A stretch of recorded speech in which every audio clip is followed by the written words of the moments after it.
Channel में। तो आज हम बात करने वाले हैं फिजिक्स MCQ जो कि NCERT बेस्ड है। यहाँ पर हम ऑप्टिक्स के जो कि 25 क्वेश्चंस के डिस्कशन करेंगे। तो चलिए स्टार्ट करते हैं। आज का हमारा पहला क्वेश्चन जो कि ये रहा, वास्तविक वस्तु का आभासी प्रतिबिंब बनता है उत्तल दर्पण में, समतल दर्पण में या फिर अवतल दर्पण में या फिर इनमें से सभी में। तो यहाँ पर वास्तविक वस्तु का आभासी प्रतिबिंब है जो कि समतल दर्पण में बनता है। किसमें? समतल दर्पण में। तो ऑप्शन नंबर बी हमारा बिल्कुल सही होगा। अगला है क्वेश्चन नंबर 2, वास्तविक वस्तु का हमेशा सीधा प्रतिबिंब बनाने वाला दर्पण होता है समतल दर्पण, समतल अवतल दर्पण या फिर उत्तल अवतल दर्पण या फिर समतल उत्तल दर्पण। तो यहाँ पर ऑप्शन नंबर डी हमारा बिल्कुल सही होगा, समतल उत्तल दर्पण। अगला है क्वेश्चन नंबर 3, वास्तविक प्रतिबिंब की प्रकृति कैसी होती है? उल्टा, सीधा या फिर सीधा और उल्टा या फिर इनमें से कोई नहीं। तो यहाँ पर हमारा ऑप्शन नंबर ए जो होगा बिल्कुल सही होगा, उल्टा होता है। कैसा होता है? उल्टा।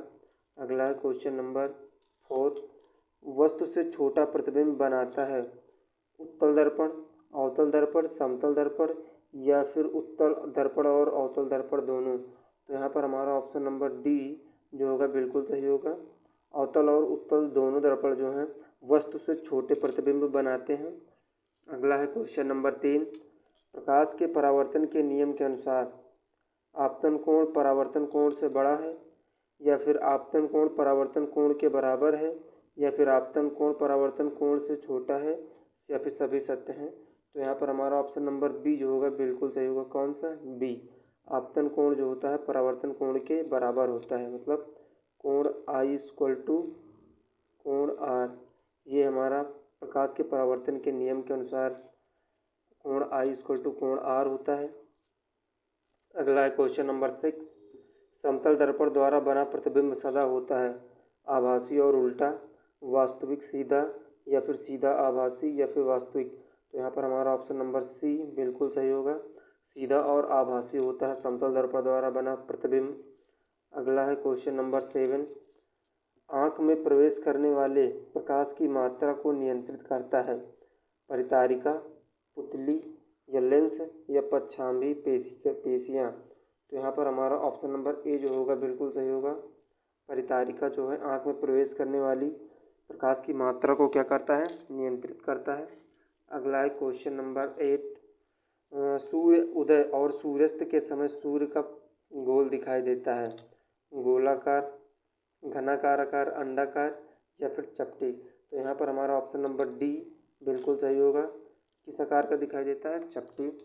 तो अगला क्वेश्चन हमारा 9 नंबर, यदि दर्पण में बना प्रतिबिंब हमेशा सीधा आकार में वस्तु के बराबर है तो दर्पण है अवतल दर्पण है, उत्तल दर्पण है, समतल दर्पण या फिर इनमें से कोई नहीं। तो यहाँ पर हमारा ऑप्शन नंबर सी जो होगा बिल्कुल सही होगा, समतल दर्पण होगा।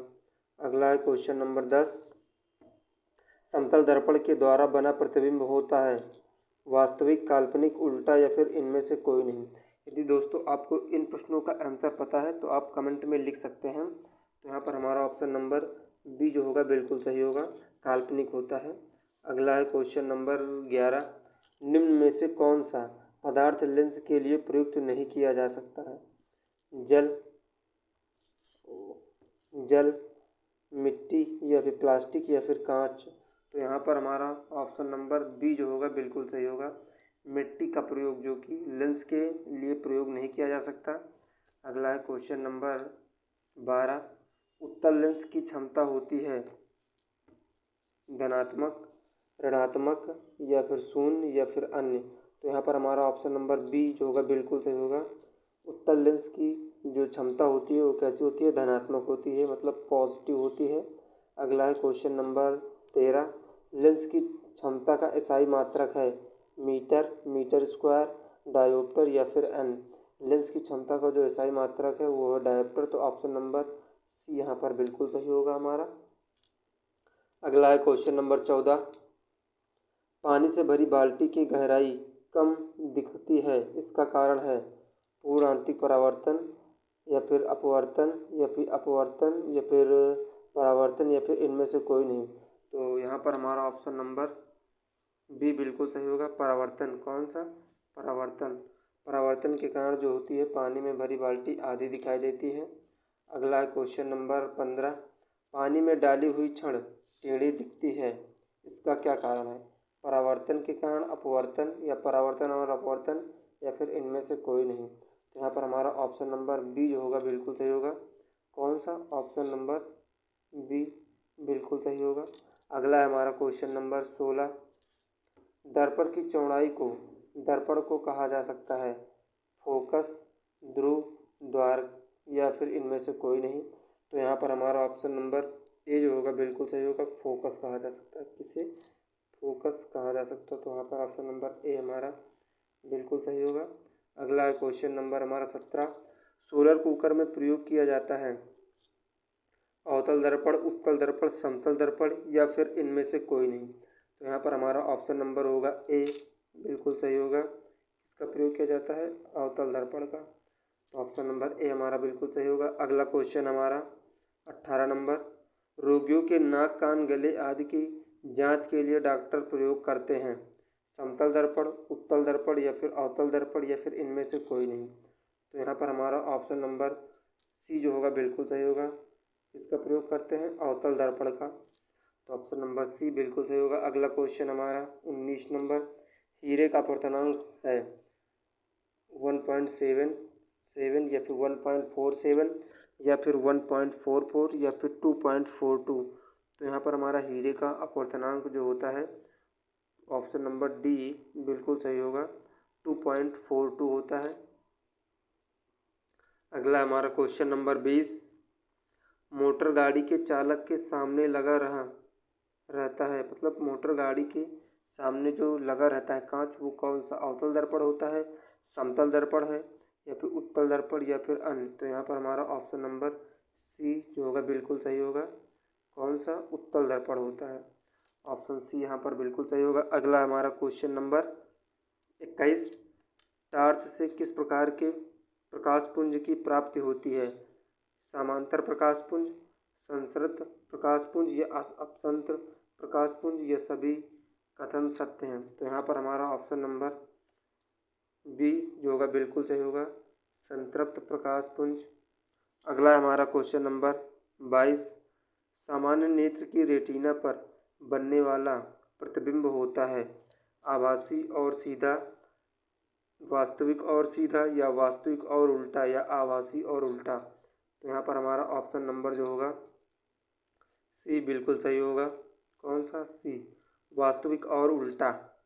अगला हमारा क्वेश्चन नंबर 23।